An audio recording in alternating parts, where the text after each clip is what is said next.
നമ്മുടെ സഹോദരിമാരൊക്കെ അല്ലേ, അല്ലാഹുവേ, വസ്ത്രം മേടിക്കാൻ വേണ്ടിയിട്ട് അവർ വല്ല ഷോപ്പിലേക്ക് കടന്നു ചെന്നാൽ എന്തെങ്കിലും ഓഫറോ അല്ലെങ്കിൽ എന്തെങ്കിലും ഫ്രീ ആയിട്ട് കിട്ടുമ്പോൾ അവർക്ക് വല്ലാത്ത സന്തോഷമാണ്.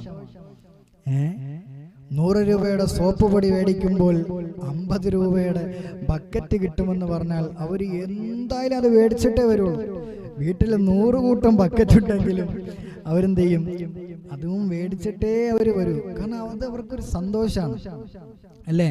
500 രൂപയുടെ മത്സ്യം വിലപേശി 250 റുപ്യക്ക് കിട്ടുമ്പോൾ അവർക്ക് അന്ന് എന്തൊരു സന്തോഷം എന്നറിയോ, സ്വർഗം കിട്ടിയതുപോലെയാണ്.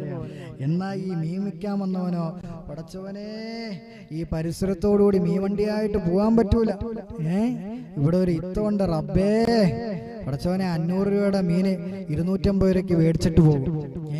ആ മനുഷ്യൻ, എൻ്റെ പ്രിയപ്പെട്ടവരെ, മനസ്സ് മടിച്ചിട്ടാണ് അവർ നമുക്ക് തരുന്നതെങ്കിൽ നമ്മൾ വിലപേശുന്നതിനും വില കുറച്ച് മേടിക്കുന്നതിലൊക്കെ ഒരു പരിധിയുണ്ട്. അതിൻ്റെ അപ്പുറം നമ്മൾ പൊരുത്തക്കേടോടുകൂടിയാണ് കച്ചവടക്കാരിൽ നിന്ന് നമ്മൾ അവരെ വെറുപ്പിച്ചുകൊണ്ടാണ് നമ്മൾ സാധനങ്ങൾ മേടിക്കുന്നതെങ്കിൽ അല്ലാഹുവിൻ്റെ റസൂൽ സല്ലല്ലാഹു അലൈഹി വസല്ലമ തങ്ങൾ പറയുന്നു,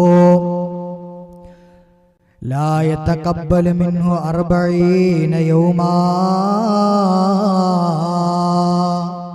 അതിനുശേഷമുള്ള 40 ദിവസത്തെ നിന്റെ ഒരു അമലും അല്ലാഹു സ്വീകരിക്കുകയില്ലെന്ന് പരിശുദ്ധ റസൂൽ സല്ലല്ലാഹു അലൈഹി വസല്ലം